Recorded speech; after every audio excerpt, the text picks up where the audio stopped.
Mike O'Mara, Radio Entertainment. You can listen to The Mike O'Mara Show at MikeO'MaraShow.com. Let's get started. It's The Mike O'Mara Show with Mike O'Mara, Oscar Santana, and Rob Spiewak. Now, here's Mike.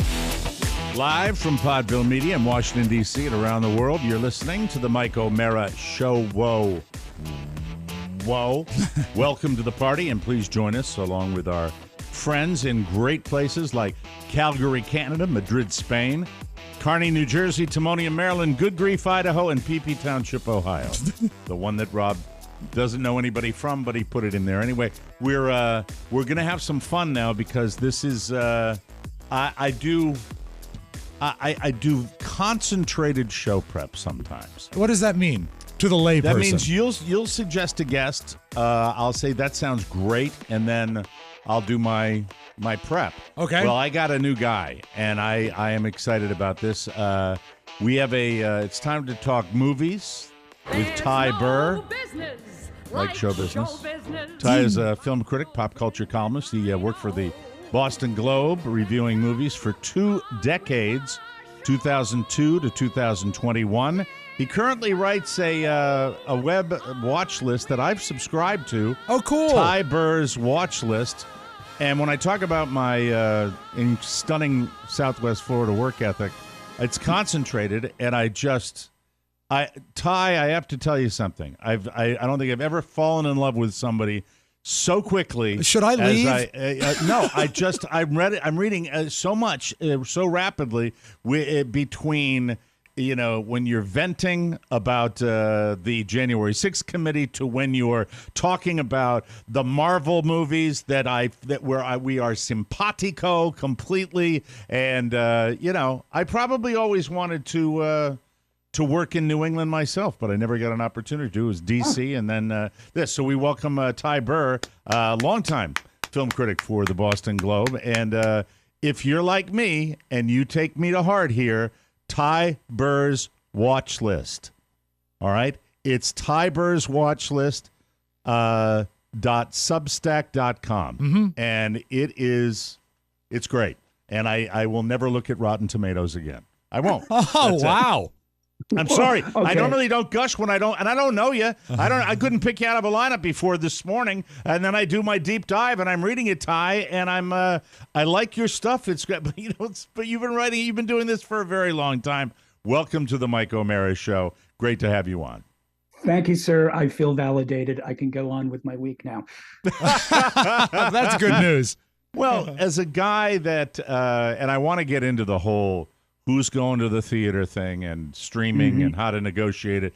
I find it a little difficult, a little frustrating. I find myself diving into limited series almost more than I watch films nowadays, but there are plenty of good movies out there. But you've done a lot. You've worked with HBO Cinemax.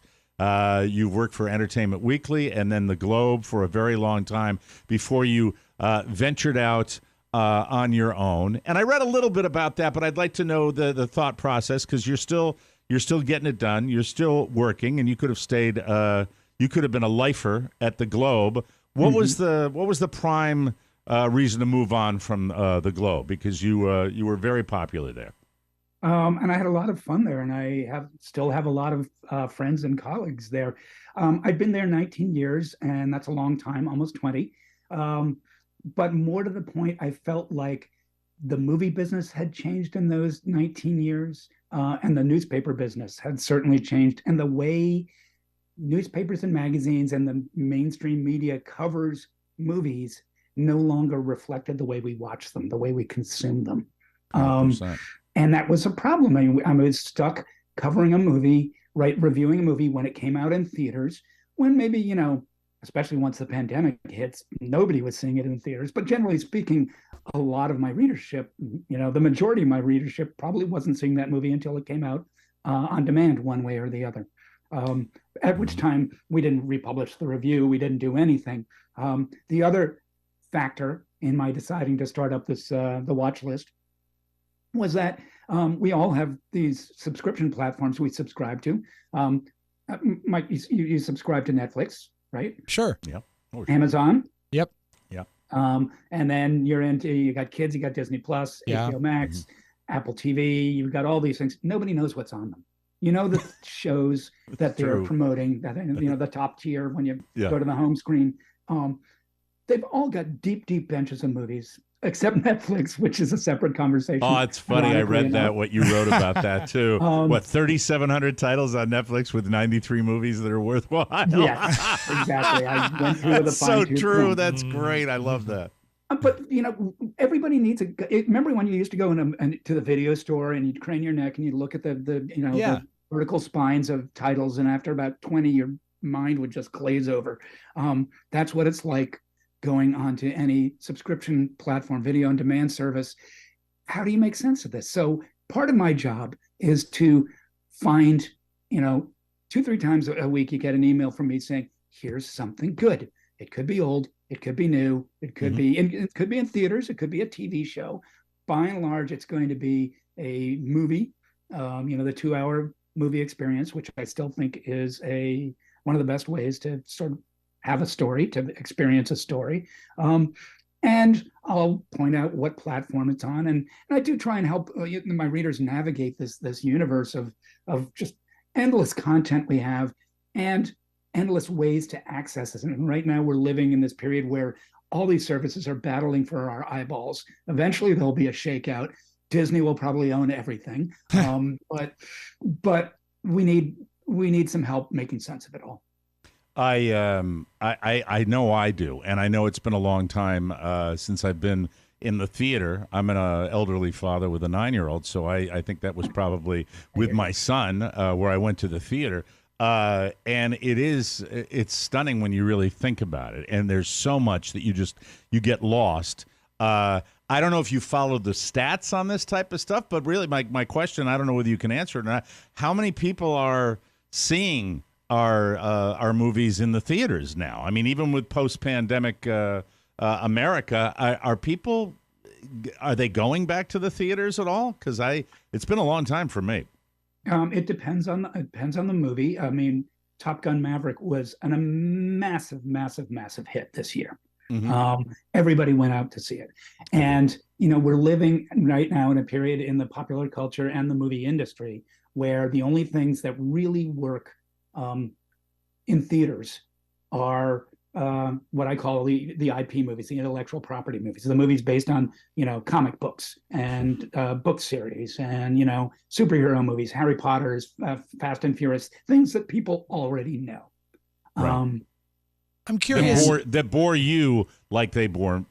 Well, when they're good, like I appreciate a good Thor movie because they tend to be Taika Waititi. It's funny, but by and large, they are not. All those dramas and romances and comedies and thrillers that we used to call movies, those mid-range things, those don't play in theaters anymore. Right. They will play in theaters, but nobody goes to see them. They'll watch them when they show up on Amazon or Netflix or Apple TV. That sort of mid-range has disappeared from the theater as a profit center and as a sort of conversation piece. I'm curious, can you draw any parallels between where we are now and where we were as a country in the 50s when Hollywood had the backlash against television? Right. And that's when they started with the spectacle movie, the widescreen, the stereophonic sound, the big stars and all of that. They really had to double down to get people out of their homes to get to the theater. Is that what they're doing with these Marvel movies and these big budget, like you mentioned, Maverick? Is that a similar thing? Yeah, although you have to back into it a little differently. If you look at the stats back in the 50s, when early 50s, late 40s, when TV started really getting into people's homes, movie theater attendance dropped like a stone. Yeah. It dropped almost 50%. It was a real crisis. And so they introduced CinemaScope and they introduced stereo sound and Cinerama, 3D, and all the little gimmicks to get people back into the theaters, like Emergo and William Castle, weird gimmicks like electric shocks on your seats. The movie business has tried that. They've been trying to make 3D happen for decades and decades and decades, and it's sort of still there, but. And it was the last iteration was a way to force digital projection into theaters. and get theaters to switch out their old celluloid projectors and bring in the new digital projectors, and that worked. But 3D is not the thing, although I am seeing the new Avatar movie tonight. I haven't seen it. Okay, what did you think of did you like the first Avatar? I love the experience. I thought the script was. I liked the script when it was Dances with Wolves, and that's a movie that has everything except a decent script. And I am hoping they bring a decent. God, that's script. right. Now that I'm using my memory banks for that. And how will you take in that? Will you see that in a screening? Will you see that on a small screen? How will you're going to go to a big? I'm going to the theater to see it. Okay. I don't know what kind of headset they're going to be dropping on me to, experience it. Whether it will be the full body, VR suit or something.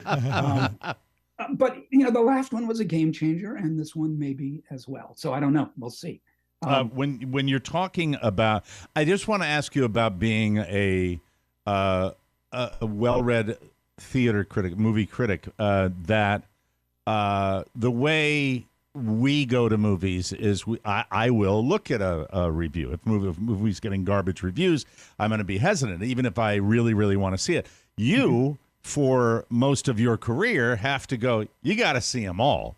I mean, that's your job, right? And so I'm curious how you handled going to see a movie and maintaining your objectivity when, in fact, you might have been dreading that particular screening. Is that a legitimate question? It's absolutely a legitimate question. Like, first of all, we lost the connection. Let's see if we get it back. Yeah. Of movie critics. Pony, if we can 1 second, reconnect with Mr. Burr. We have him up here. Do you have me, Mike? I think Mike's connection, his video connection, is a little choppy right now. All right, just a moment, Mr. Burr. We'll try to resolve this. Mike just froze up on me for a second.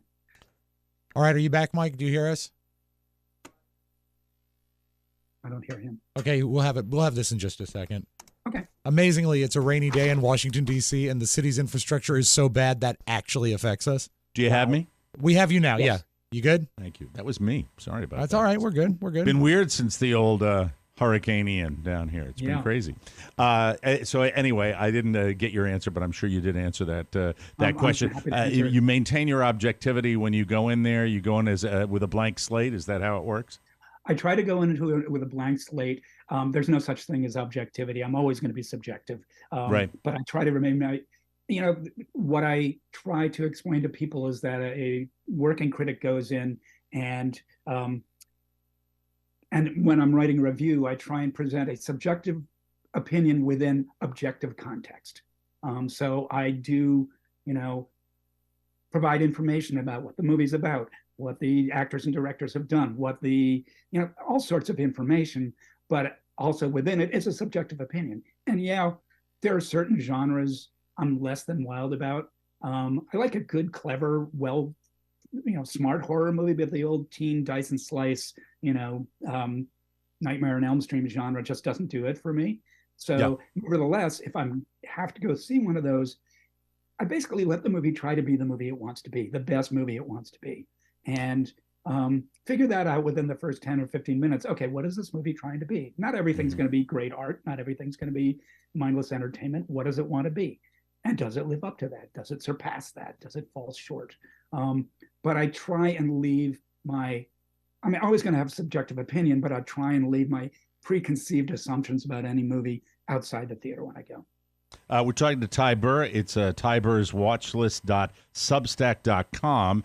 Ty, longtime critic with the Boston Globe. I wanted to ask you about on your website, because I didn't get that deep into it. Will you take a look at limited series on streaming services as well? Will you handle the TV stuff as well? And if that's true, I'm curious what your take is on really what I think one of the best things I watch, just an absolute delight every week, which is Yellowstone. Okay, first of all, yes, I do cover limited series because that's what we're watching now. Right. And if anything, I feel like I have an uphill battle selling movies at a time when we're, for a variety of reasons, kind of addicted to series, in part because it's just easier to know what to watch. Yeah, I watched one episode last night, 2 episodes last night. I know what to watch tonight. Yeah, right. Exactly. The anxiety of making a choice is taken away from you. And I have written about The Bear. I've written about Severance. I've written about The White Lotus. I have to confess, I have not seen Yellowstone, in part because by the time it came on my radar, there were so many episodes already out there that I need to go back and start again. And because I am watching a lot of movies every week, it's hard for me to keep up with series.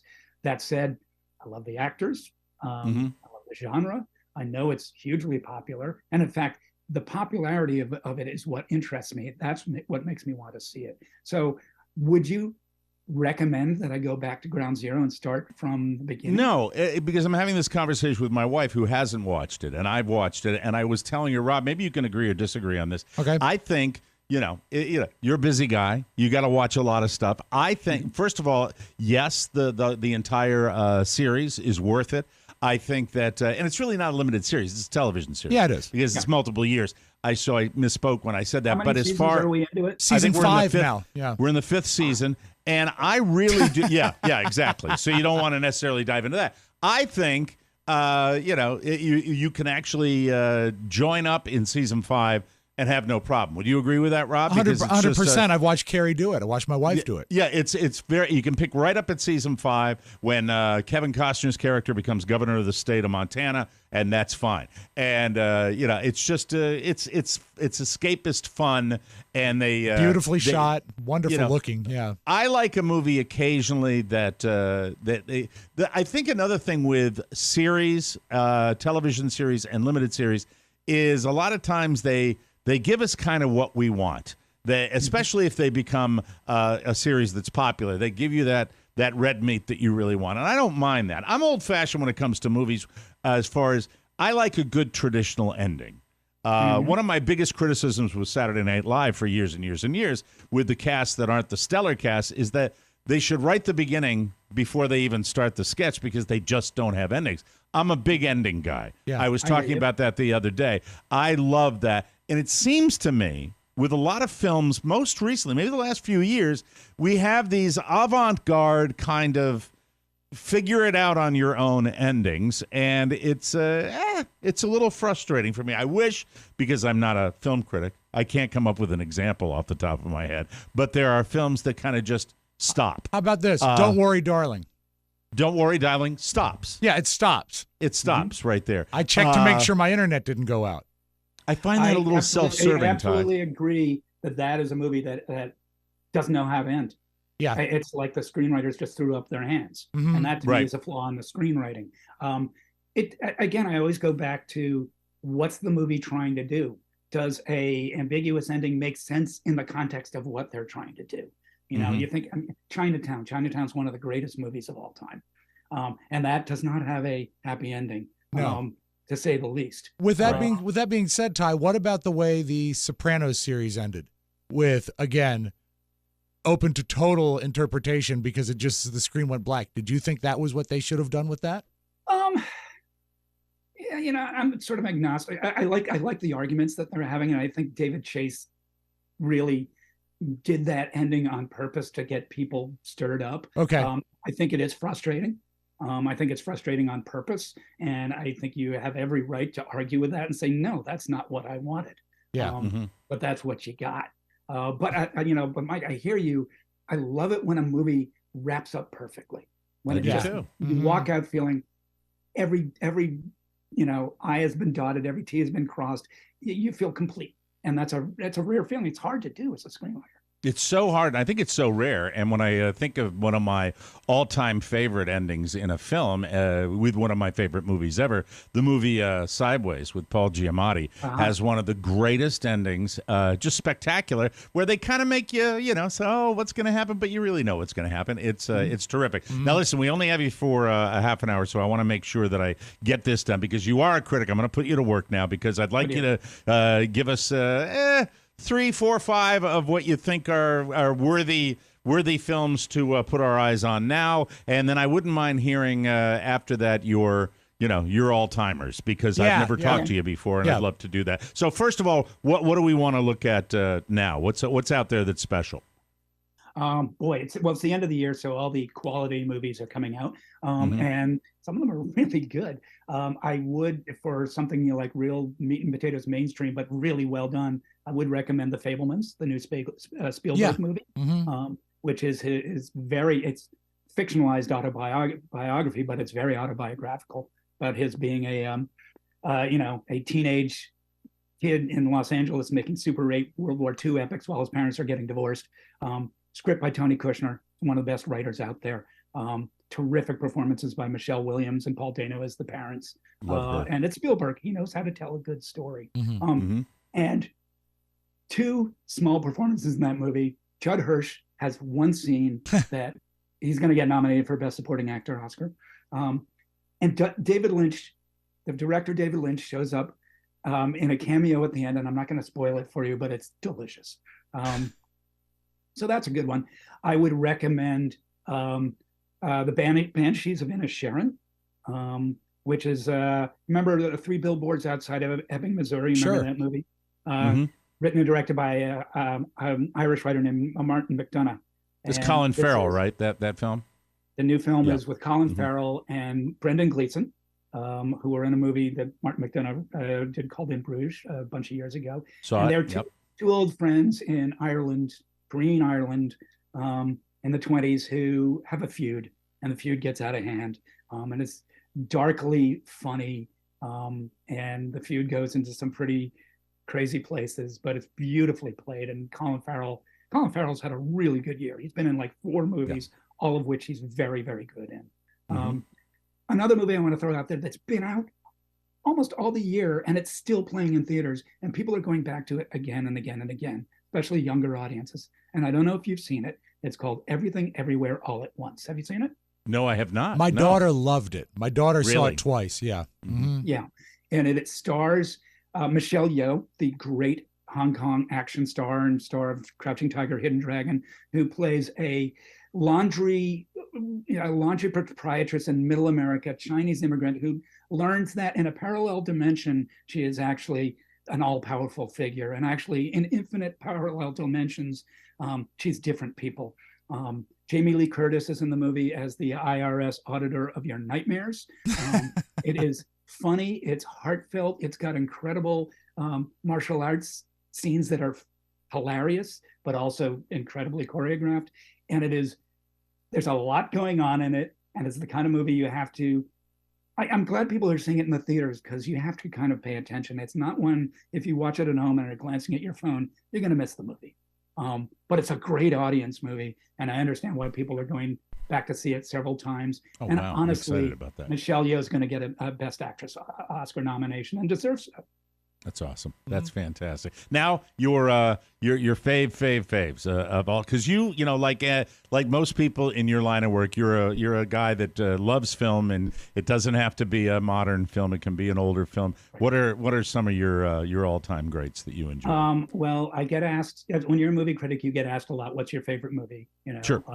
And I actually have 2 answers to that, and they're both legit because they're both my favorite movie. And again, it's all subjective. And one of them is the movie everybody's heard of. And that's kind of, people want to hear a movie they've heard of. Yeah. And the other one is a movie nobody's heard of.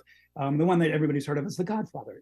I'm sorry, it's just a great movie on all levels. It's just firing on all cylinders. The performance, the writing, the cinematography, the music, everything, the thematics. It just repays endless viewing. And if you've got a kid that hasn't seen it, at a certain point in their life, you have to sit them down and make them watch it. It's a quintessential American movie. The other one is probably the quintessential French movie. It's a movie from 1975 called Celine and Julie Go Boating. It wasn't available on video in this country for years. It finally is now on DVD and Blu-ray. That's a documentary about Celine Dion and Jodie Foster, right? Yeah, Is on that- a boat. You named it. On a boat. No, It's a fishing Julie. story.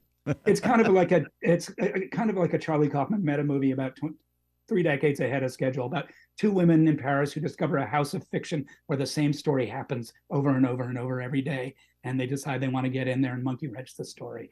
I love it. It's about storytelling. It's about filmmaking. It's very slow. It's very French. It's not for everybody, but I saw it when I was in college, and it changed what I thought about movies. But I love old movies. I love Bringing Up Baby with Cary Grant and Hepburn. I love Casablanca. I got into this business because I love movies. All of us got into this business because we love movies, and we still do. I want to ask you about an article I read, a profile. I forgot whether it was GQ or Vanity Fair of Christian Bale. And Christian Bale makes a comment on getting offered things after Leonardo DiCaprio gets offered them, and talking about that, and then saying something along the lines that Leonardo DiCaprio gets offered everything. Is he, in your opinion, right now the number one seed as far as our movie stars working today? Well, it's an interesting conversation because there's a big conversation about whether we have movie stars anymore. Actually, my old Boston Globe colleague Wesley Morris had a piece in the New York Times on Sunday on exactly that question, and about Tom Cruise, is he the last movie star, and Leonardo DiCaprio, is he the last movie star? Who brings people into the theaters anymore? And it's funny. I actually wrote a book about the history of stardom from the silent era to the internet age. And I teach a version of that at Boston University. And at the start of every semester, I ask my students, who's a star to you? Who's a movie star to you? Mm-hmm. And they don't buy into Tom Cruise. They'll go see Top Gun Maverick, but he's their parents' star. They'll say Timothy Chalamet. Absolutely. He's a huge star to them. They'll say Leonardo DiCaprio. Absolutely. They'll say Beyonce is queen of the universe as far as they're concerned. Oh, really? That's interesting. Yeah, she's not a movie star, but she's not a movie star, right? Queen of the pop culture. They'll say Zendaya. Zendaya is a movie star to them. Oh, I think that's the biggest potential right there. Zendaya, you and I and people of our generation who are old. We're about the same age. The stars of our generation, and we're not looking at the people who are coming up. And granted, it's fragmented, it's fractured. It's not just movie stars anymore. There's TV stars, TikTok stars, sports stars, political stars, Instagram influencer stars. There's every area has its own little cosmology of stars. But I still do think that, seriously, when I go online and I see the conversation around Timothy Chalamet, everybody under 30, he's a movie star to them. And I don't know whether that will last, but for right now, he's it. You think the Marvel superhero, Transformer, do you think that's just going to continue for the foreseeable future? I mean, I wonder about that. And I do think that those characters have replaced stars in our popular culture. Interesting. So that, Captain America is more of a star than Chris Evans is. Thor is more of a star than Chris Hemsworth. And I grieve over that, and I don't think it's good for the long haul. It's good for their bank account. I think, that's how Hollywood makes money these days, is by giving us something that we already know. And you have to, ironically, go to TV series for originality.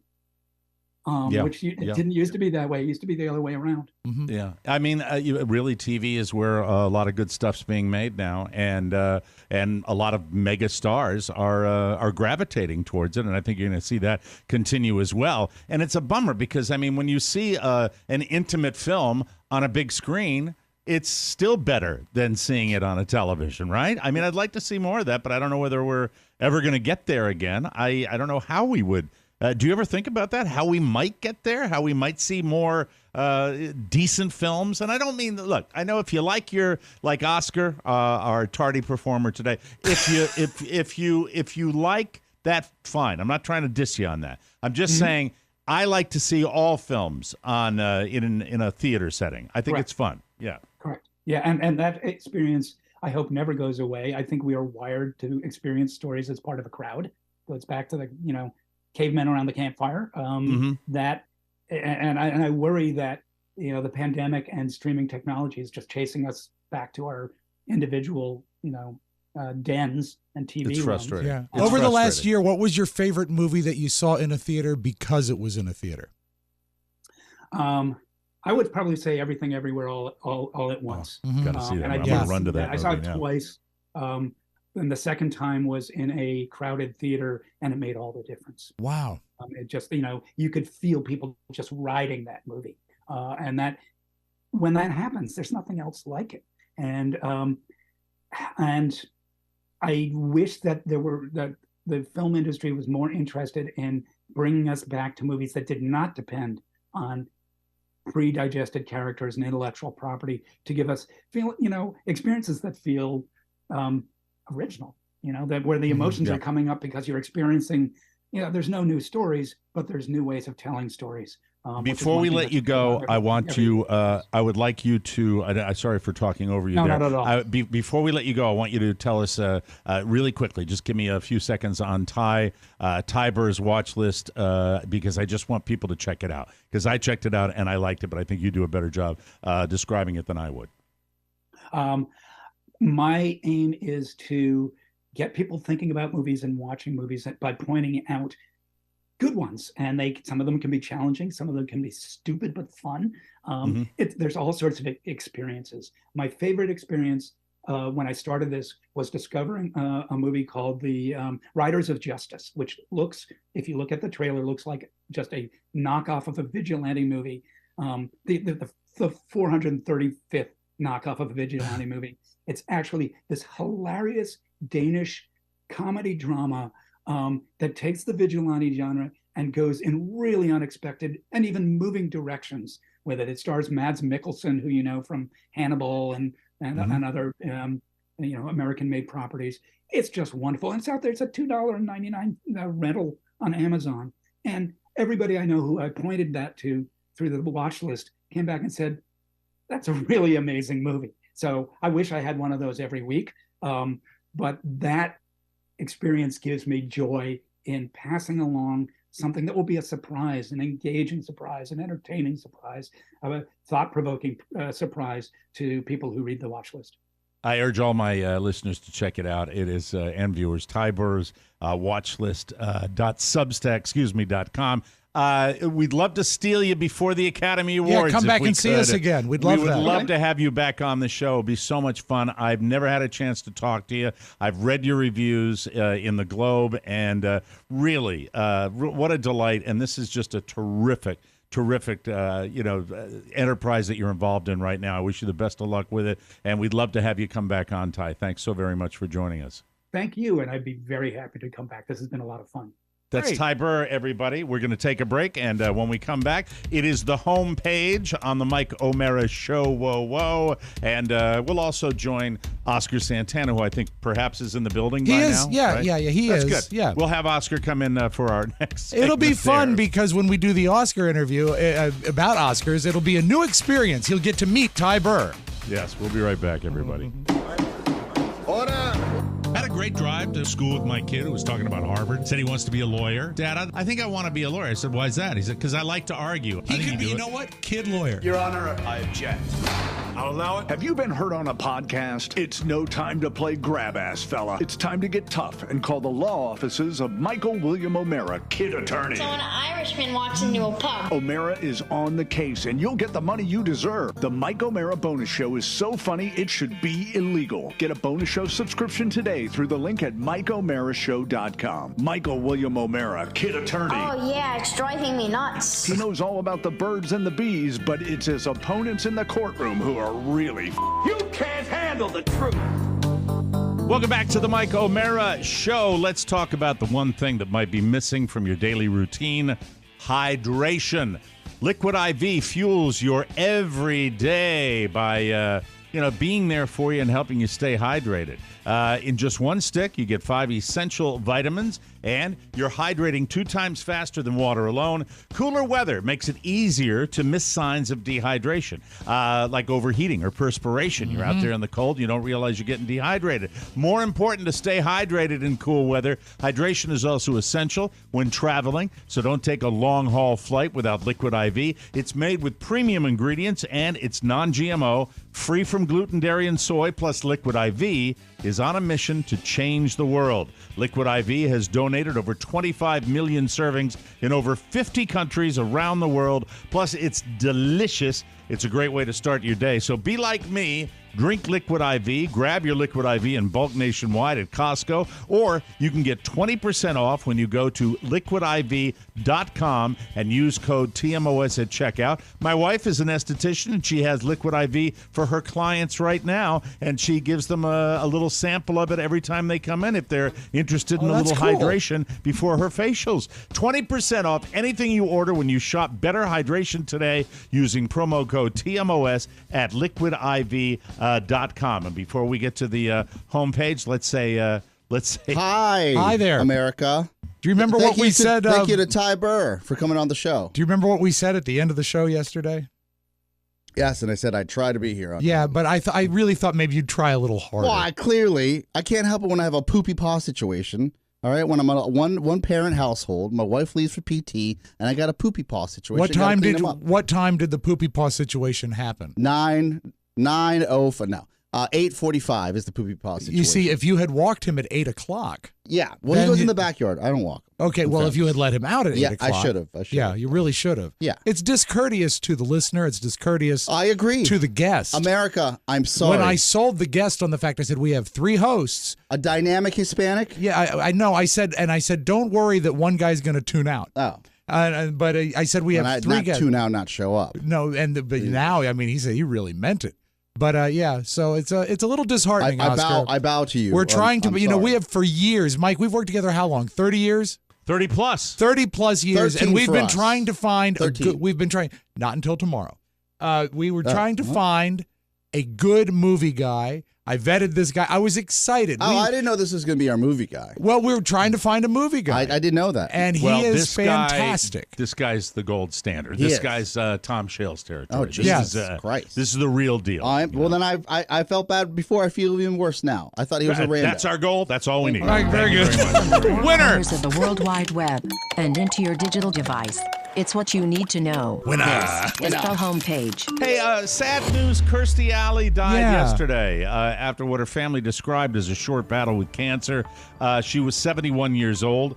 They said the cancer was only recently discovered, and Kirstie, quote, fought with great strength, leaving us with a certainty of her never-ending joy of living and whatever adventures lie ahead. I don't know why this bummed me out. She's been out of the spotlight for a long time. It's sad. Well, she's touched so many great projects. She's best known for playing Rebecca Howe on Cheers from 87 to 93. A second NBC sitcom, Veronica's Closet, aired for 3 seasons. I remember that one, too. She made her film debut, and what a hot film debut it was, in Star Trek II, The Wrath of Khan. Yes. Her other films, Summer School, Village of the Damned, and Look Who's Talking. Remember those movies? Oh, franchise stuff, yeah. With John Travolta. John, he's had enough loss in his life. He posted a tribute to Kirstie, saying, quote, Kirstie was one of the most special relationships I've ever had.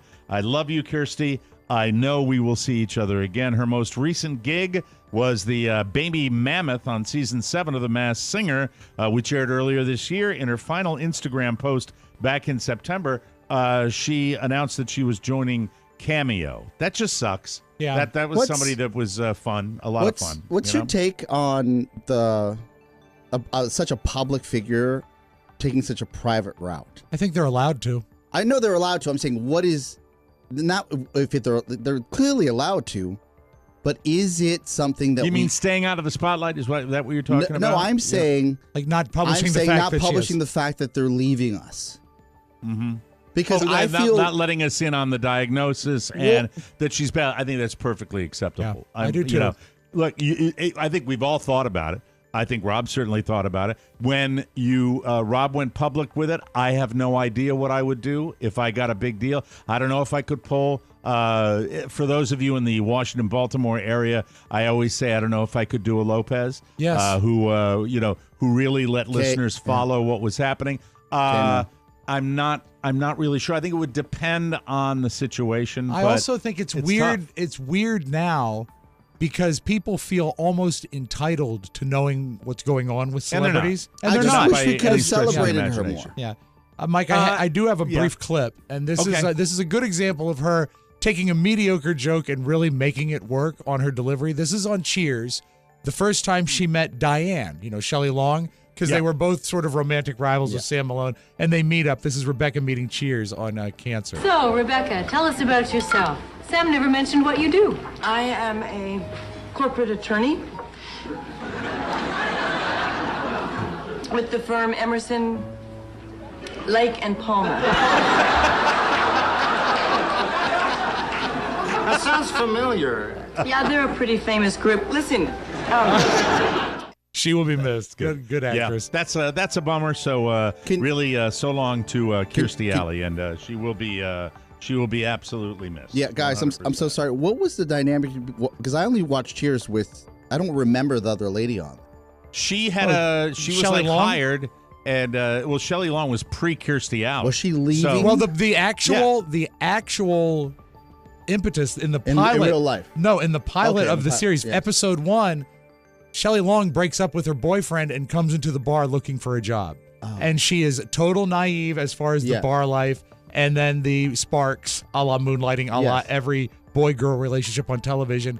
She and Sam hated each other, and then they loved each other. But what about her leaving the show? And then I thought she took Kirstie Alley. Shelley Long wanted to go do movies. Right, yeah, Like they all do. that's what it real is. life. I forget the plot line that got her out of there. And then Kirstie Alley, if I'm not mistaken, her character, Rebecca, was brought in because Cheers, the bar in the show, was acquired by a conglomerate. Oh. And she was like a corporate lady that was in to oversee I never operation of the got bar. that. That's I right. think that's what happened. I think that's right. Holy yes. Yeah. All I know is I liked her better than Shelley Long. There we go. Sorry, got to tell the truth. The man who shot Lady Gaga's dog Walker will have a long time to think about what he did because he was just sentenced to 21 years in prison. James Howard Jackson shot Ryan Fisher back in February of 2021 and stole Gaga's French bulldogs. Gaga offered a $500,000 reward, and the dogs were returned the next day after someone found them tied to a pole in an alley. Yeah. And by the way, shoot him for? Dog Walker is not our show's announcer. It's Dude Walker. Dude Walker. Don't get confused. Dude Dog Walker. Walker. Hey, put on a collar. Fisher, the guy that got shot, was in court to read a victim impact statement. He said, quote, "You shot me and left me to die, and both of our lives have changed forever." He added that his days since the attack have been marked by lung collapse after lung collapse, physical therapy, and loss of career, friendships, aimlessly traveling the country, and rising debt. That's a drag. Yeah, it is. That just sucks. So he's going to jail. Good.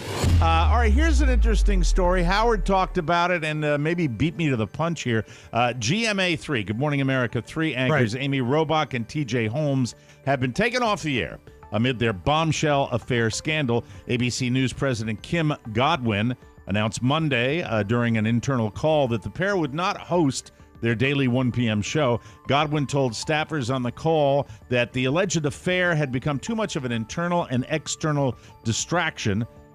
She said, "After a lot of thought, I am taking Amy and TJ off the air as we figure this out."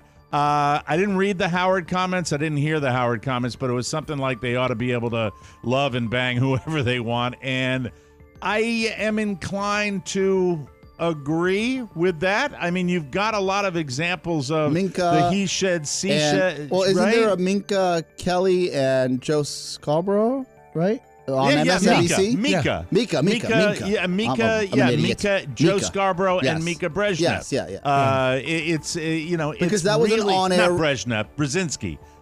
Mika. Well, it's now Scarborough. Well, so Brezhnev was the one with the big eyebrows that was on that show. I apologize. The Soviet premiere. Those guys are rock stars, and I shouldn't like mess their name up. But that's the first thing I thought about, where there was an off-air romance that was then talked about on air.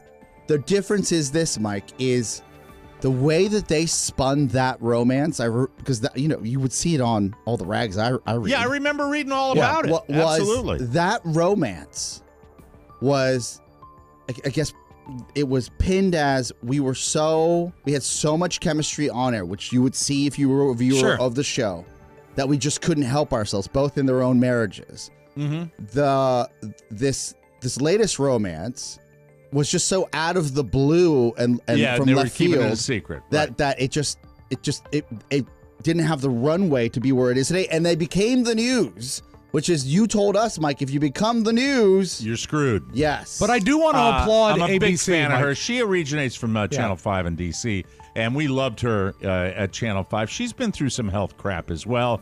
I don't know, man. I applaud ABC, though, by doing the fact that how they handled it is let the numbers take a huge boost when the affair was announced, then waiting a few days before letting them go. Do you think they'll be back on the air? Do you think they'll put them back on the air? Of course they will. There's a rumor also, this is just what I read, because Mike got me onto the story. Informed sources? And like a bloodhound, I started reading about it. Okay, what do you know? The producer apparently had, who's the lady's name? Was it Kim that you have within your story you just read us? Kim? The producer? The Kim Godwin, the president of ABC News. Apparently, one of the producers from ABC News also had an affair prior with the anchor TJ. What's TJ's a swordsman? He might be a swordsman. Oh, boy. Yeah. Oh, that, again, boy. alleged. Took a deep dive. You're killing me, Holmes. Yes. Well, you know what? I don't really care. But I like Amy Robach. Not really until do. it touches the Today Show. That's right. Then you care. If Roker starts, Hey, the clots. hanging out with Dylan Dreyer. Anyway, Miller High Life is selling this to me is America at its finest. Okay. Miller High Life is selling a leg lamp beer tower for the holidays, based, of course, on the only movie that people seem to want to talk about. Right. They're selling a limited number through their online store this Friday at 10 a.m. Eastern. All right? I'm giving you plenty of notice. Each lamp holds a full 6-pack. And there's a tap. Of course there is. It doesn't come out of the toe? That you pour from. Even at $120, they're probably going to sell. Of course, they're going to sell Yes. it fast. I think it's a great use for the leg. Oh my God! Absolutely.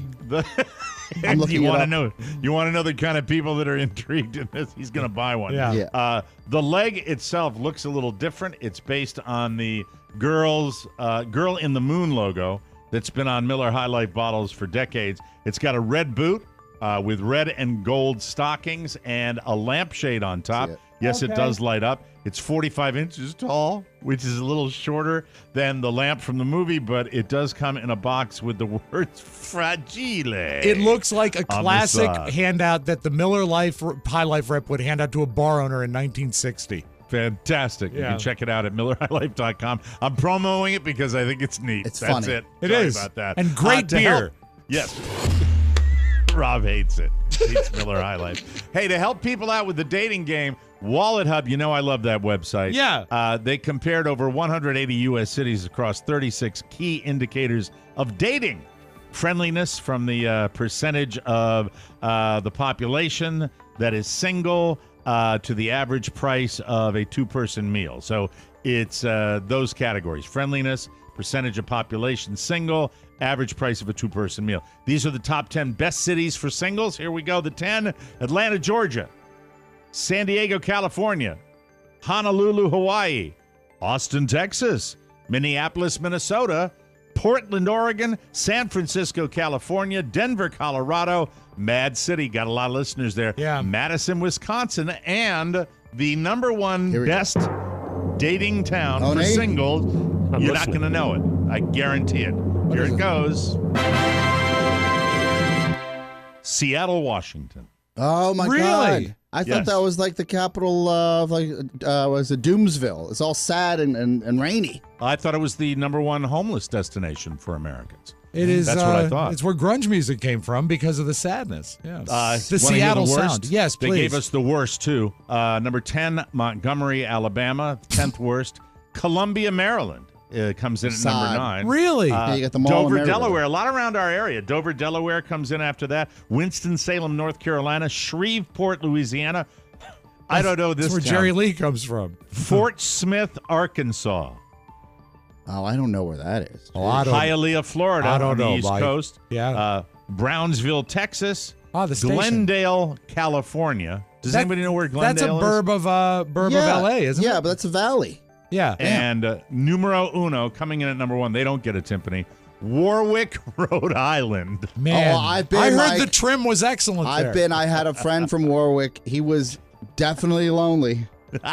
And Mike, I need to correct myself. Shreveport, Louisiana is not where Jerry Lee comes from. He came from Faraday, Louisiana. I misspoke. Faraday, Louisiana. Faraday. There we go. I said, shake it one time for me. Do you have a message for the people of England? England can kiss my ass. And now a little something. All right. I love this joke, but you might not. I don't usually warn you about a joke, but think about the medication. If you know the medication, this will be funny to you. All right. A middle school nurse in Florida is facing charges for stealing Adderall from children and replacing it with aspirin. Her name is Michaela Crandall. She's a 27-year-old. She lives in the town of Niceville in the Florida Panhandle. She just started working at the school in July. All the kids' medications were kept in a locked medicine cabinet, so she'd allegedly go in, take out some Adderall, and replace it with things like aspirin or Aleve, depending on what the pills looked like. In September, a girl noticed her Adderall pills didn't look right. Then her mom and several other parents started noticing changes in their kids' behavior. Oh, wow. The school eventually realized over 100 pills were unaccounted for and found an Aleve in one of the kids' pill bottles and 7 aspirins in another bottle. It's not clear if Michaela was taking the meds herself or selling them, but she was the only person with a key to the cabinet. She's facing charges for grand theft of a controlled substance, failing to keep narcotics records, and 5 counts of child maltreatment. The kids were asked if they saw anything, but police couldn't get them to pay attention. And they were jumping on their desks. I'm sorry. Winner. Adderall. Winner. Adderall joke. Yeah, I love it. Probably Thank you. napping. So tired. Johnny. Anyway, we have to take a butterfly. break. When we come back, I wanted to do this yesterday. We didn't get a chance. Florida time. We're going to talk Florida when we come back on the Michael. Feeling stressed, anxious, or nervous? 4 out of 5 doctors recommend the latest bonus show as the panacea for what ails you. This is our bonus show. Yeah. This is where we do therapy, okay? And I can tell you secrets that you wouldn't know on the regular show. Yeah, it's not all happy.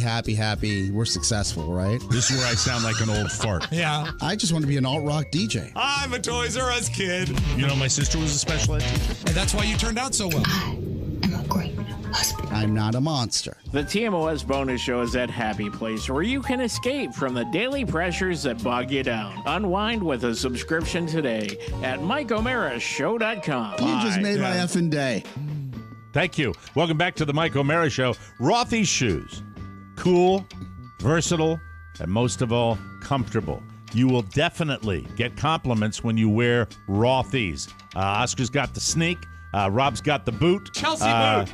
Listen, even better, Rothy's just launched an all-new men's shoe. It's called the Monty. And it's an effortlessly cool shoe. It's like a cross between a dress shoe and a sneaker that you can eat. That you can wear absolutely everywhere this holiday season.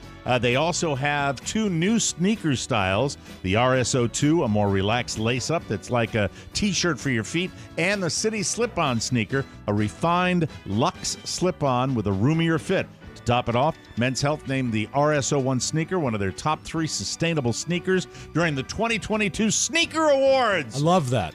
I was in the front row. And if you're looking for some gifting inspiration for friends, family, and your significant other. Yes. Jesus Christ. Take significant other out of the copy, please. Significant other. It's hard to say. Unrewarding. Mike, the thing about the Sneaker Awards, it's an honor just to be nominated. Well, if you want to get something for your other, Rothy's has you covered with shoes, bags, and accessories for both men and women. And remember, it's all recycled material, 100% machine washable. This season, find out why people fall hard for Rothy's with new shoes, bags, and more for everybody. You can snag something for yourself or someone you love. For a limited time, get $20 off your first purchase at rothys.com/TMOS. That's $20 off at rothys.com/TMOS. That novel was brought to you by Rothy's. Rothy's, and worth like every word. Significant, maybe just say your boo. Or your partner. Your bun. Yeah, bun. Well, bun could also be a guy with a man bun. Very good. All right, what is this Florida thing you've been sitting on for a couple of days? Okay, I want your counterpoint or your agreement to this. And I like this because it comes from a European website. It comes from trendingnow.eu. And the headline is, "These 9 things Mike made you hate Florida." And so this is the Europeans' sort of interpretation of what Florida is like. Is Florida still Europe's Destination? Disneyland destination? Mm-hmm. Well, here it is with we have I think, and I could be wrong, but I believe we only have one international flight at our airport that's a nonstop, and it comes in from Germany. So we do have kind of a European presence. I've played golf with a lot of different people from Europe that come over here, and they end up, spending their retirement here. So, yeah, I think it's popular with Europeans. I really do. Mike, just out of curiosity, before I get to this first item, do you know how many people live in Florida? Do you know what your state's population is? Because the population of the United States is roughly 300 million right now. How many do you think live in Florida? I'm going to say 30 million. 21 million. Close. 21 million. You're very close. All right. Yeah. Number one that might make you hate Florida, it's crowded with tourists throughout the entire year. It is not where I live. I will say that we gird ourselves for the tourist season, and the only thing that it really directly impacts are getting into restaurants and traffic on the highway. That's when it. But I mean, after the Christmas holiday is when it starts to thicken because people start coming in. The snowbirds come down. A lot of them come down in October. Then you get another influx after January when the holidays are over. Right. And then the spring breakers combine with it. And February and March is bat-s around According here. to the European website, Mike, it says, almost every season is full here because the climate is very warm, even during the winter. Yeah, that's why they all come. They come to visit. Hello. And they're here, by the way, when the non-holidays are happening. Yeah. Because the Europeans do it right. We don't do it right. Don't they have we all different vacation holidays, at the though? same time. They have different holidays in Europe. But no, it's just the way they vacation. Australians, for example, they've got a much more liberal vacation schedule, so they get to go away and get paid leave when they want to. Okay. Yeah, so Mike, it's number a better way to do two, it. beware. And it's so funny. You think of people in Europe, they have to have an image of what the United States is. Correct. Number two, Florida is hot. Yeah, okay, duh. Yeah, that it is, and I like it. I like the heat. A lot of retirees are searching for warm weather. Good for your joints. I'm wearing 3 layers the other night, and I get into the car, I'm like, wow, I'm glad we're out of that. And I turn on the car, and it's 72 degrees. Oh my God. I'd kill for 72. Yeah. There was the breeze. Anyway, layer up. Mike, number 3, bugs can become your perpetual roommates. Lots of bugs. Nah, I don't buy it. There is such an industry of landscaping and extermination down here that I don't sweat that. We have a new guy that comes by the house, and he is fantastic. And, I had a mosquito in my bathroom this morning. I couldn't believe it. I got that hole in my screen. I think that's why some bugs are getting. How big was it? Big guy? The mosquito or the hole in my screen? Both. The hole was about 2 feet by 2 feet, and so was the mosquito. Oh, my God. Don't let him get you. He'll Very kill scary. you. He'll kill you. According to the European website, imagine living in a state where bugs and other things claw up your window. Ugh, and there are also flying bugs. Yes. Yeah, well, they don't have bugs in Germany? Yeah, weird. I don't They know. have flies over there. Well, they're mostly listening devices, the bugs in Germany. Yes, that's Russia. Oh, sorry. Number 4 goes without saying, hurricanes. And obviously they're seeing the coverage of the hurricanes. And over there. I don't find that to be a problem. Oh, stop it. Okay. Mm-hmm. Okay, number 5. Do you feel that Florida is ground central for global warming? Why? It says studies have shown that in 2020 there was a huge rise in sea levels. And the people, are they saying because it's so hot down here? Yeah, I believe so. Yeah. How's that going to affect your vacation? You know you're going to a hot destination. Go back and stay in your log cabin in the mountains in the 10 feet of snow, Fritz. Keep your euros. Okay, according to Fritz on this website, it gets pretty hard to breathe outside between noon and 6 p.m. If you don't hydrate, that could be true. I will tell you that you acclimate to it, and then you prepare for it. But if you do not hydrate, and you're outside in July, August, September, just go down here, you're going to have some serious problems. All right, this is liquid IV. This is apparently a big deal for people in Europe. Is it heat again? Sort of. What the fuck? Well, it's a terrible list. It's the sunshine. God, heat. 3 are heat. Yes, it's hot. Don't come, Mike, please. It's hard to find parking in the shade. Oh, my God. Let it go. What do you think air conditioning was A invented hot for? steering wheel, though, when you get in a car is rough. It is. Go back to Dusseldorf, okay? Will you, Klaus? I love that it's all Germans for us. It's an entire Jeez. continent, but now you've got Great. it down to a city. How many more do we have? Just 3, and this is not heat related. I want your take on this. All right. Florida is not pedestrian friendly. It is not. Okay, so you agree to that? It could be better with You a gotta lot of drive- that. you need a And we car. gotta You need a we car. get a lot we got a lot of people that get bumped pretty badly down here. And Happens then almost every day. when they get hit, do they get hot? Shut up. All right, move on. Number 8, very few things are cheap in Florida. It is a very expensive place to live, according to the Europeans. It is extremely expensive. It is. It is. I mean, it used to be It's gone up, like a couple of right? years ago. Yeah, caught up. A couple, 3-4 years ago, Yeah. we had a little advantage down here. But if you know where to go, you can do very, very well. You can do A-OK. Hello, Buffalo Chips. Yeah. I had the whole family out there. We got like a massive amount of wings, and it was $6. It was yeah. We got 300 wings for $2.50. And everyone ate till they were satisfied. That's right, and all the beer we could drink. Mike, I hold in my hand the last European problem with Florida. The environment is too basic. Sorry, Rob. You jumped right into it. Your comedy timing was off. Stop it. Shut up. Say it again, please. Thank you. The environment is too basic. And basic. You mean there's not enough culture? Is that what No, they're no, no. saying? If you're a mountain lover, you enjoy spending your time hiking or climbing on rocks, Florida is That's a big very no-no European for way you. of expressing it. Yeah. The terrain is too flat would be the better way to explain that. It And is how do you very take flat. about what is your takeaway on that? I agree with it. Yeah. But it's Florida. You know what you're getting. If you want the mountains, go up into the Carolinas. Go up into Virginia. Don't go they out have to Colorado. enough of them in Europe? How about this? If you don't like the terrain, go visit your Zugspitze. Okay? Go visit your Zugspitze, you pricks. But Thank they you do very say, much. Mike, you can get lots of pictures of sunsets, but don't look at them for over the mountains. There Yeah, will not they be call it any mountains. At Fort Myers Beach, where I was sadly yesterday, Yes. they have what's called the Green Flash, and we'll talk about that when we come back a little bit, and more fun and more thrills. You are listening to the Mike O'Mara Show. Whoa, whoa. Down the Mississippi, down in New Orleans. Well, I'm going to New Orleans. City of New Orleans. In New Orleans.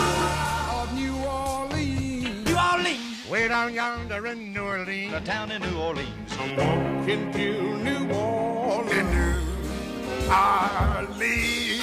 The Mike O'Mara Show live Saturday, April 15th, 2023 at the legendary House of Blues in New Orleans. Hi, y'all are. I'm glad for you to see me, I guarantee. Tickets available now at MikeO'MaraShow.com. Ain't it bitchin'? Welcome back to the Mike O'Mara Show. KiwiCo knows a thing or two about delivering fun for all ages, and they're here to help you give awesome with the KiwiCo subscription. You're giving so much more than a toy. You're giving a season of discovery and experiences. They're delivered to their door. Each box is kid-approved by a crew of kid testers to ensure that they're age-appropriate and seriously fun. Cultivate your child's natural creativity and curiosity by giving them the tools to learn new skills and make new connections to the world around them. Each box features new projects every single month, like discovering the science of magic, engineering a domino machine, the amazing coin-eating robot, and more. You won't believe what they can accomplish with KiwiCo. And the best part, watching their confidence grow as big as their smile. My son, Michael William, loves KiwiCo. The king digs it. I love watching him with the new stuff. Give awesome this holiday season with KiwiCo. Get your first month of any crate line free at kiwico.com/TMOS. That's your first month free at kiwico.com/TMOS. Yeah, I have been wanting to do a little Facebook Live, a little video down at the beach to do two things. To show people what I was talking about a short time ago on the show. And you don't get that feeling from watching regular television because they're limited in their time. They can show you the clips. Now, you'll see aerial shots and you'll see that. But when you're on the ground, especially down in the Fort Myers Beach area, you realize the awesome power of this storm and what it did to people. So yesterday I decided I would go down to Fort Myers Beach. The public is now allowed to drive over the bridge, and traffic is back to regular traffic patterns. Not regular for the way it used to be, but they let you drive down there. And it was really the first time I saw it was with my family, and we did what I call the loop. It's a loop that goes from Bonita, Florida, Bonita Beach, Florida. Yeah. And I used to ride it on my motorcycle. Like, whenever I'd ride, when I had a motorcycle down here, that's where I'd ride. And coming into Fort Myers Beach is when you really see that. So I thought I would try to do it justice. My first video was a disaster as I held the condenser mic outside of the window. So you get this, let's take a look. Like that. And then I figured it out. And then I ultimately figured it out by mounting my camera on my dashboard. Is that what we saw on Facebook? There are 3 of them that I put up. There's one where I blew it, kind of. And there was a guy that had a hard hat that was in back of me in a Jeep, and he was angry that I was going slow. And I dig that. I respect that. Right. This guy's probably got more to do than my fat ass being down there in his way. So I did that. Then I stopped, and I showed a house that had been a foundation, basically, that had been swept away by the sea. And then the last one I had was probably the one you saw, where I put the dash cam on and it was clear. Traveled. And you got to go over the bridge and do that. The other reason I did this is for people during this holiday season. Everybody likes to reach out. We like to do toy drives. Please, when you're thinking about your seasonal giving, please do not forget the people of Fort Myers Beach and Sanibel and all the places up the coast that have just been devastated. It is still, to me, when I'm driving down the main drag going to Fort Myers Beach, and I look to my left on the other side of where the inlet is, and I see not little rowboats. I see 55-foot sport fishermen that were tossed into the mangroves.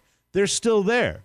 The shrimp boats down at Fort Myers Beach, where we had a fleet, we have a fleet of shrimp boats, are still stacked on each other, most of them. They're getting some of the work done, and it is nonstop labor going on down there, and it really is something that I immediately knew I did the right thing when I was reading the comments, because people were...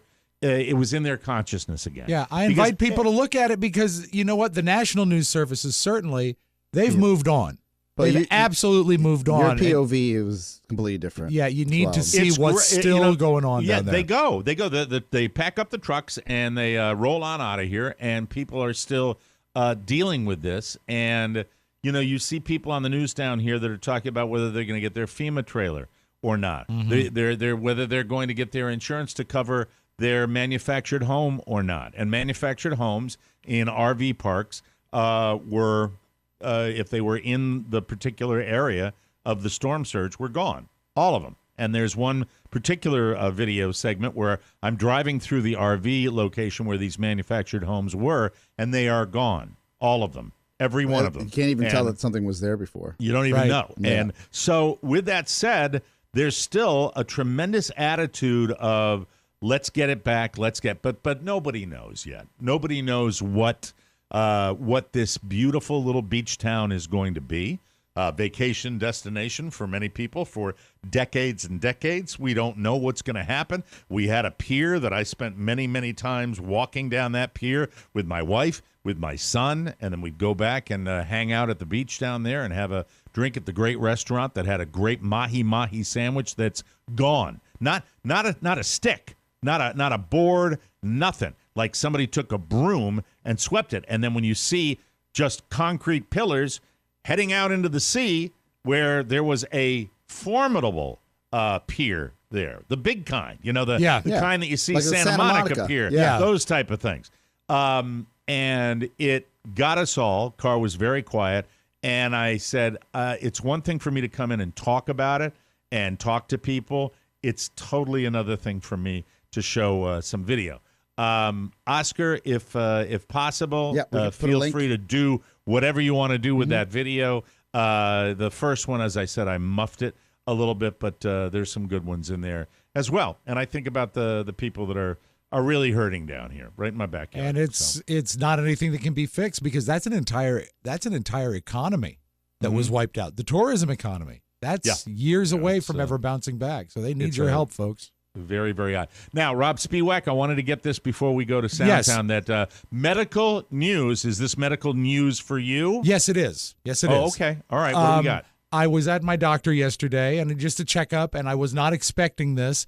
I knew I was going to get my shingles shot. I found out I got to also get a tetanus shot. Yay! I know how to party. Pain. But are you familiar, and you probably are if you watch any NFL commercials and you see the diabetic ads, you've heard the phrase A1C, right? Yes. A1C, yeah. Your hemoglobin A1C is technically your estimated blood sugar reading over the past 3 months as a rolling average, right? Right. If you have it over 6.5, essentially you're a diabetic. If it's 5.7 to 6.4, you are pre-diabetic. Now, in the past, I've been as high as 10.3. That's 6.5 is diabetes. Scary time. During the past 6 months, I am down to a 5.3. I am no longer pre-diabetic. And I got today to have my breakfast with no needle. I am off the needle. I do need to still monitor my blood sugar, continue what I'm doing. But the doctor, what he said was so great. Pretty much, yeah. Holy smokes! He said if I were to put you on insulin to continue you on, I would be doing malpractice. You're fine as far as diabetes goes. Keep up. How are you feeling? It's incredible. Sensational.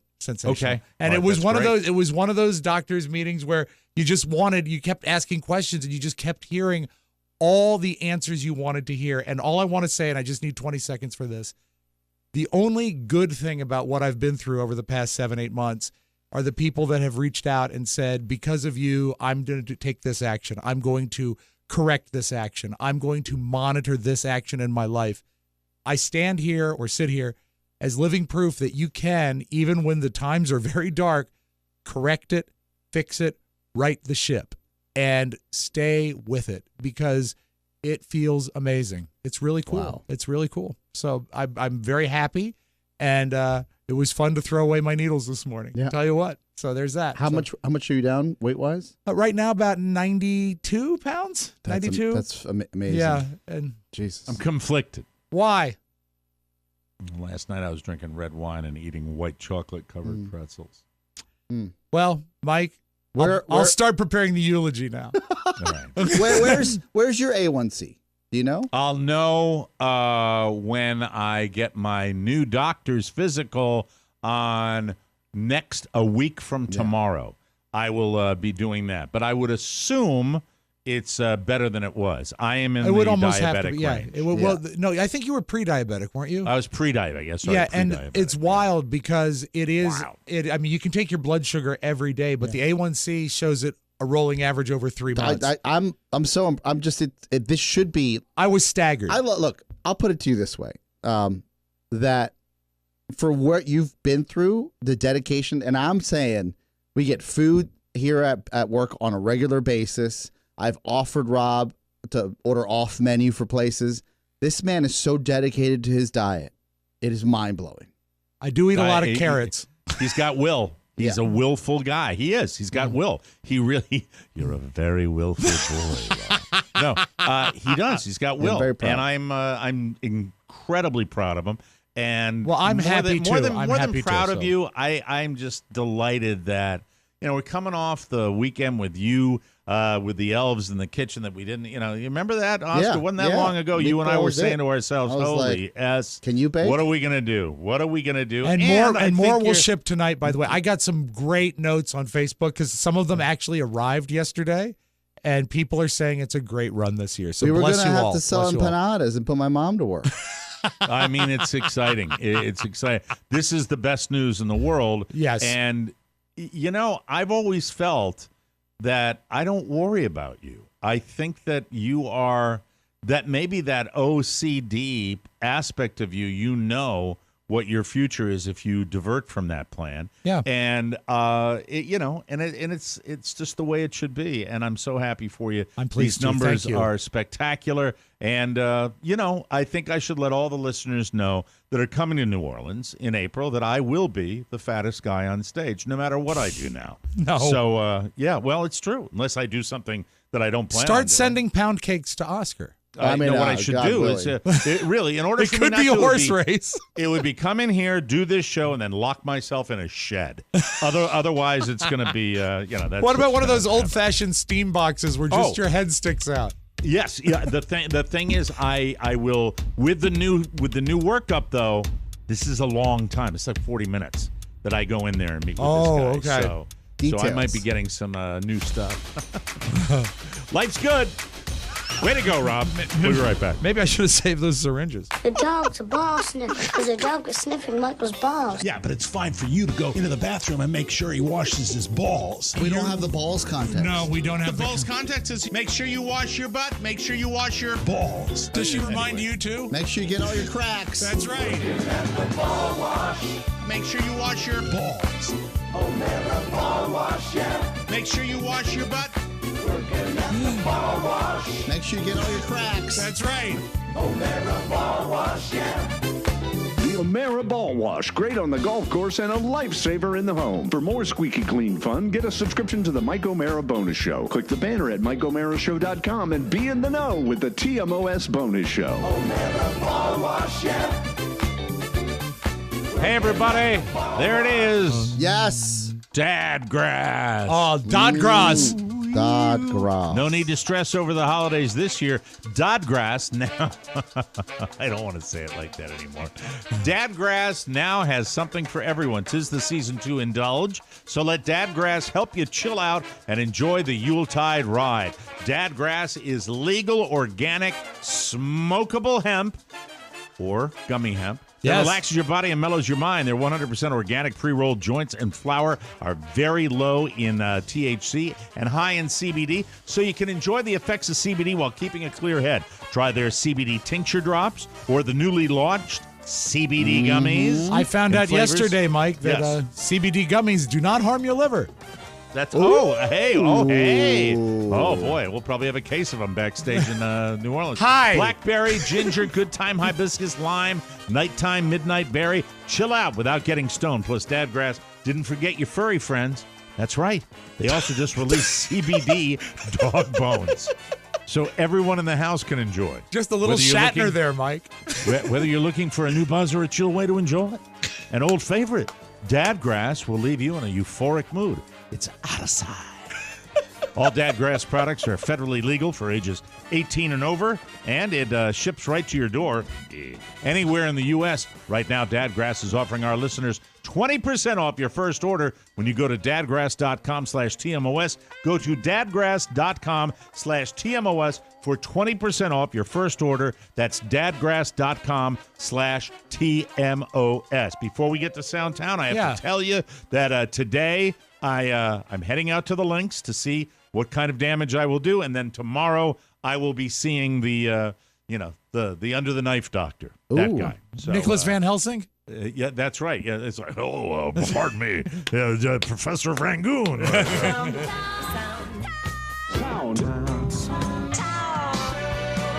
We call this stereophonic sound. Soundtown. I'm not going to trouble you all with the tape, but there's 19 shopping days until Christmas. Ooh. 19. How come you're not going to trouble us with the tape? Because it's no fun unless I can figure out a way to sort of wedge it in and surprise you. And there Well, was you've no never time given me today. an opportunity to set it up. You know? Oh, would you like to set it up? Could I? Yeah, of course. Hey, everybody, there are 19 shopping days till Christmas. Here's a guy to tell you all about it. He's drunk. 19 days for Christmas shopping. Listen to him. He's got a cigarette in his left hand, and he's got a Manhattan in his right hand. And he's got a deviated septum from doing a lot of coke. Hi there. Christmas is coming. Have you done your Christmas shopping? Only 19 days left. Hi there. Mike, this is the first time you've ever truly embraced it. This is good news. I like it. I like the listeners like it, so I'm into it. All right, Mike, this is really the best time of year for many things. Holidays and, family, but also song parodies. Grandma got run over by inflation. Oh, no. I'm sorry. Give it another chance. Okay. Sometimes I'm too quick with that bomb. So Mike, start it you'll again. be okay? surprised how dead on you were. Grandma got run over by inflation. So you don't want to remind people about inflation. No. No, and as a matter of fact, it's getting better. Maybe. It is. God, it's down just a tick. Gas prices are down. Yeah, see, they are. Absolutely. So, how about that? We got that going for us. So tell the people at the Comedy Labs we don't need that song parody. I'm sorry. I do want to hear it one more time. All right, here we go. And this is... I think I got some Patsy on me. Yes. From Elmo and Patsy. Patsy. Mike, are you familiar with the name Mary O'Connor? Mary O'Connor? Is that Carol O'Connor's widow? No, and it's not Mary O'Connor. It's Mary O'Connor. And she is... well, that's what Carol O'Connor. Yeah, I just wanted to make sure that Mary O is the name of a little boat we have up in Maine, named after my mom. The Mary O. Oh, I thought it was named after Mario Lopez. No, not him. Although I love Rob. it. No, I'm kidding. Yes. Mary. Mike, Mary O'Connor was... And that would be Mario.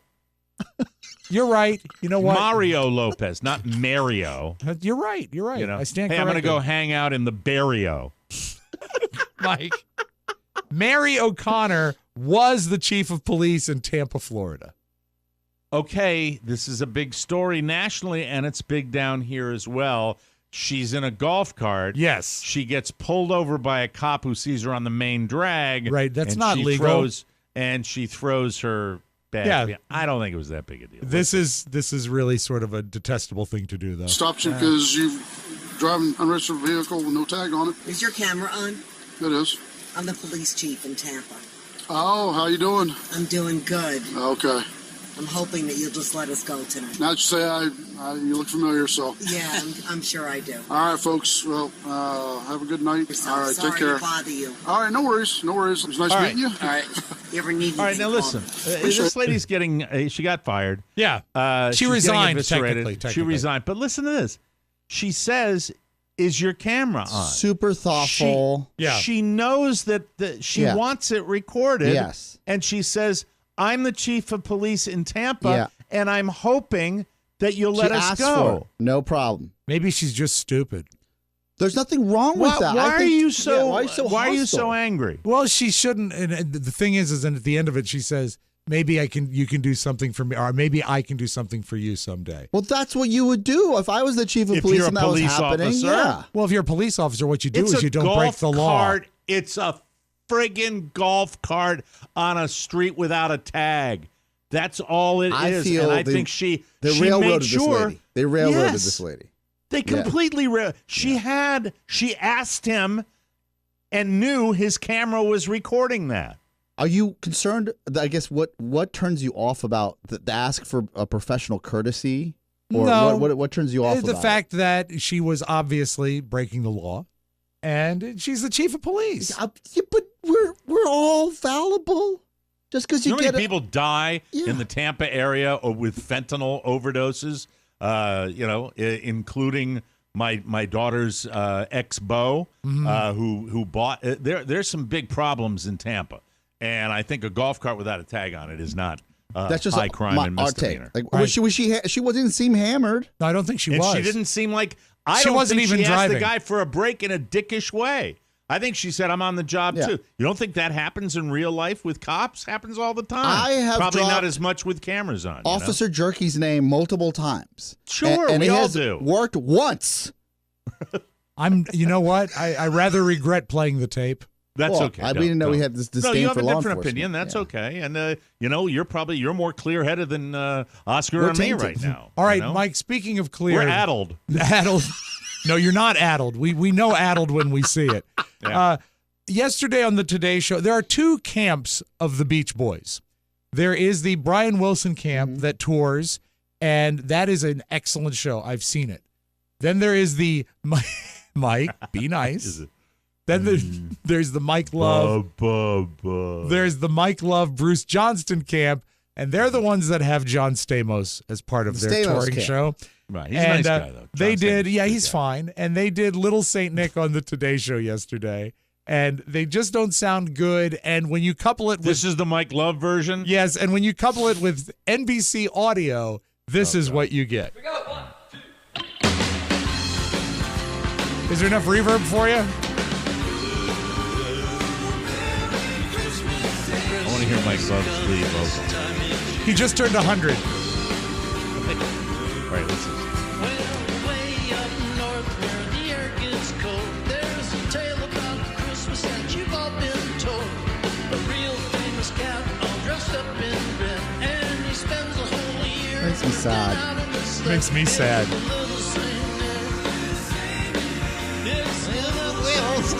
It's just, all right. I mean, you know, Everyone I'm else sounds 63. great. I'm still chugging. Yeah. We all got to make a living. I don't want to die yet. Mike Love is 81. He's 81. 80 81. wonderful is He's what he cute. I wouldn't is. be able to do that. Doing I the wouldn't best he stand can. up there Well, and be that's able to do that. certainly not the most complicated song to sing, and I do Well, like yeah, but you know the what? teenagers you lose your they bring fastball. in. You lose your fastball You do.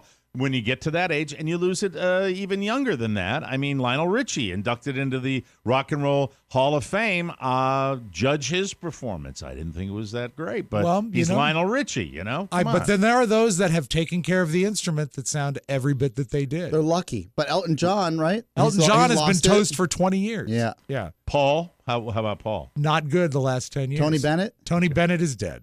Please there's move that. on. All right, now let's close with this. Sometimes the best gift you can give your wife, your lover, your significant other is something might come back. We need you for one more tape. Hey, Oscar, thank you for that plug, baby. Hey, Tony, how you feeling? Oh, I left my heart in Forest Lawn Cemetery. Okay. High on a hill. Is he dead? He did die, right? It goes to me. Check for me, Oscar. I think he might be. I don't know. Anyway, Dead Rob, come on. Yeah, I love you, man. Love you. So sometimes when you have a significant other, the best gift is something they don't know they want. And here's a boyfriend. This video went viral about giving his girlfriend a treat that she doesn't quite understand. Babe, I decided that tonight I'm going to skip out on Tuesday Night Football and take you on a date. Really? Yeah. Okay. You want to? Yeah. We can go get sushi or something. Yes. Okay, let's do it. Okay. Yay! Actually? Yeah. I figured I'd put a break on football for a little bit just because I feel like we watch it a lot. Yeah, so no Tuesday Night Football for him, Mike. Tony Bennett is alive. Yeah. Really? I apologize. He's 96. Oh, no. I apologize. But now you oh, did no. it. You did it. Your fault. Oh, no. Your fault. You killed Tony Bennett. Only when he dies. Only when he dies. Oh, Rob. Oh, my God. It's going to happen this is week. it. My bad. Oh, wow. Hey, and that's what The I'll send the worst. widow Bennett. I'll just send a card that says, my bad. That's the worst we've ever done. In 3 weeks. Yeah. Now, oh, God. Horrible. Oh, I hope he sees 2023. Jesus. Help me, Rhonda. Hey, we got to get out of here. We'll be back tomorrow with a brand new episode. Our thanks to Ty Burr Yay, from the Ty. Boston Globe and from the website. Hold on just a second. It is Ty Burr's Watch, TYBURRSWATCH list. Ty Burr's watchlist.substack.com. Great talking to him. Really Wonderful great. guest. We'll be back tomorrow with a brand new episode. For Rob Spiewak and Oscar Santana, Mike O'Mara saying so long, everybody. I'm still alive. Ciao, ciao. Want more? Make sure you check out the Mike O'Mara Bonus Show. Get it at MikeO'MaraShow.com. Mike O'Mara, Radio Entertainment. I don't know what we're going to do, how we get rid of those tumbleweeds. It's horrible. Sound good? Yes, sir! Greedy Granny.